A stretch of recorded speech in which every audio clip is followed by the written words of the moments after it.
Hello viewers, in this video I'll show how to solve X Twitter dark mode option not showing problem. Let's see how to solve this problem. Go to Play Store,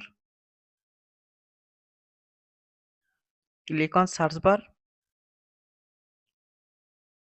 search X Twitter,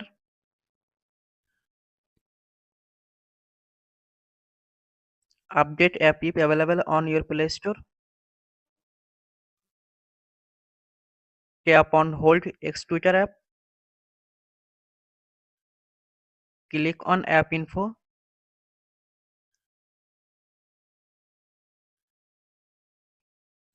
tap on storage and cache, tap on clear storage, tap on delete.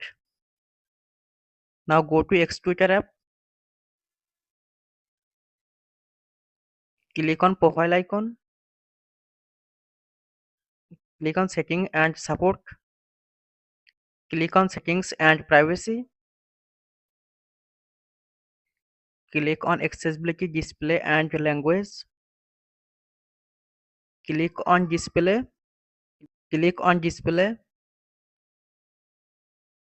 and click on dark mode.